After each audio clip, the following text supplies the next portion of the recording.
Slow motion footage of a B-2 Spirit taxiing out of a massive, dimly lit hangar at Whiteman AFB under controlled floodlights. Cut to archival clips of the aircraft in flight, its flying wing silhouette against a stormy sky. Overlays subtle radar wave animation bouncing off a conventional aircraft versus being absorbed by the B-2.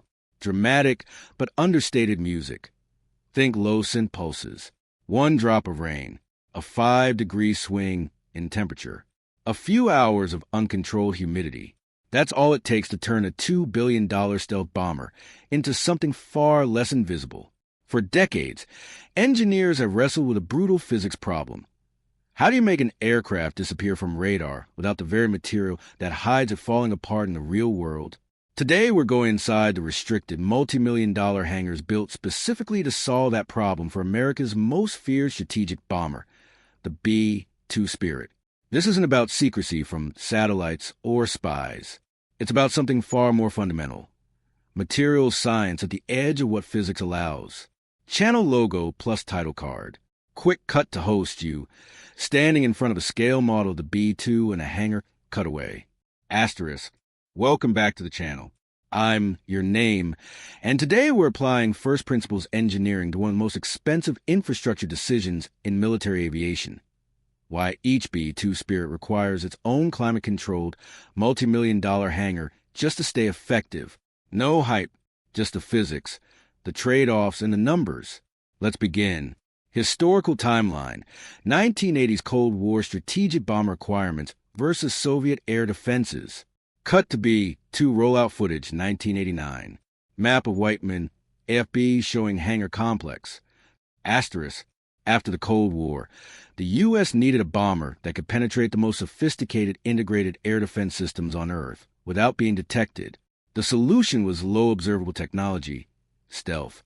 The B-2 Spirit, with its 172-foot wingspan and flying wing design, was the ultimate expression of that.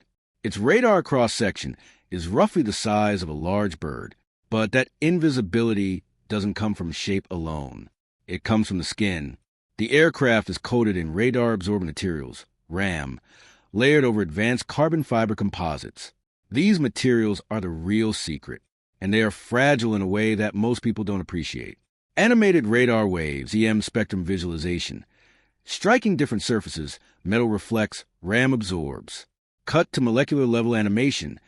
Carbonyl iron particles in polymer matrix. Show thermal expansion, moisture absorption diagrams. Graph. RCS degradation versus temperature/humidity. Real footage of B-2 maintenance crews inspecting skin. Asterisk. Let's go first principles. Radar works by sending out electromagnetic waves and measuring the echo. To stay hidden, a surface must do two things: deflect waves away from the receiver or absorb them. RAM achieves absorption through a precise combination of dielectric and magnetic properties. Think carbonyl iron powder or ferrite particles suspended in a polymer matrix. When a radar wave hits, the particles create electrical and magnetic losses that turn the wave's energy into tiny amounts of heat. The key equation here is impedance matching. For maximum absorption, the material's impedance, Z equals square root mu/epsilon, where mu is permeability and epsilon is permittivity, must closely match free space. Any mismatch, and you get reflection instead of absorption. Now, why does this break in the open air? Temperature changes cause thermal expansion. Even a few degrees alter the space in between those iron particles at the molecular level, shifting the resonant frequency and destroying that perfect impedance match. Humidity? Water molecules are polar. They change the dielectric constant of the polymer matrix. The coating literally absorbs moisture like a sponge, leading to swelling, microcracks, and peeling. UV radiation and dust do the rest.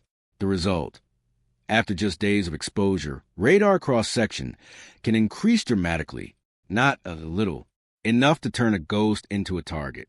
This isn't marketing spin. It's basic thermodynamics and material science.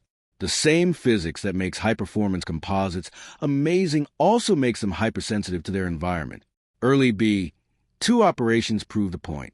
Heavy rain or temperature swings during forward deployments caused real degradation.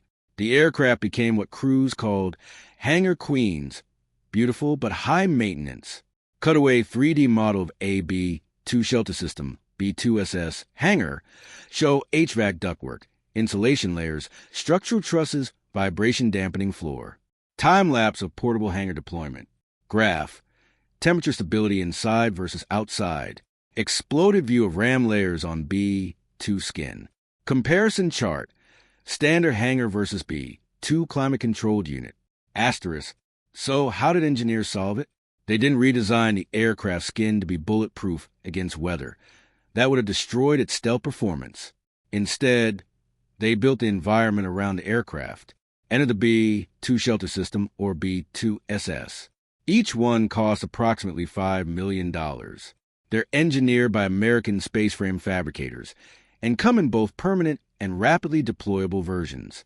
Structurally, these aren't ordinary hangars. The clear-span design has to accommodate the full 172-foot wingspan with 0 internal columns that could interfere with maintenance or taxiing. Floors are reinforced and vibration-isolated because the B-2's engines must sometimes run inside.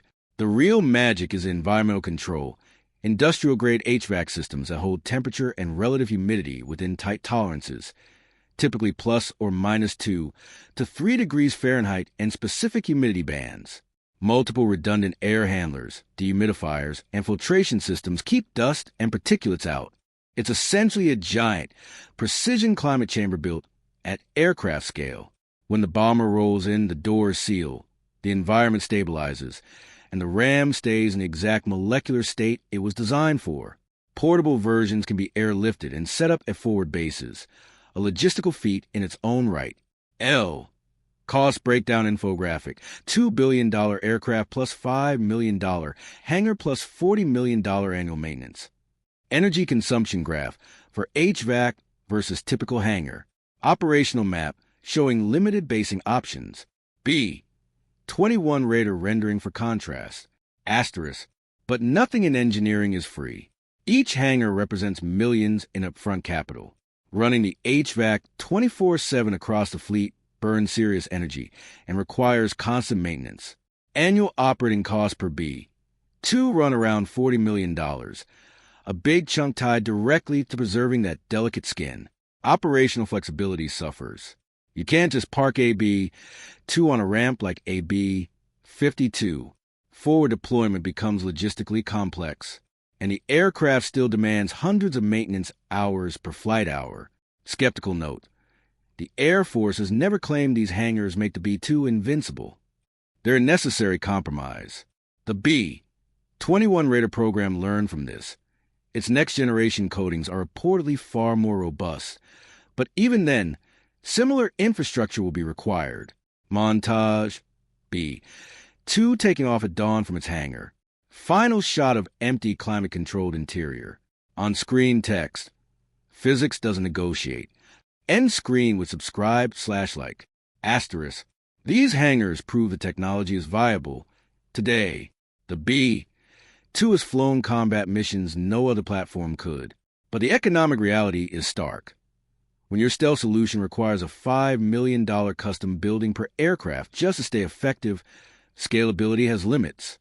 We solve the materials problem with infrastructure. That's clever engineering. But it also shows a hard boundary physics imposes. You can hide a bomber from radar, but you can't hide it from thermodynamics. Human ingenuity keeps pushing those limits.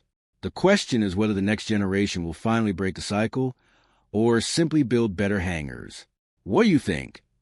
Is this the price of true stealth or a sign we need a different approach? Drop your thoughts below. If you want a deep dive on the B-21's improved materials or the aerodynamics of the flying wing, let me know. Thanks for watching. I'll see you in the next one.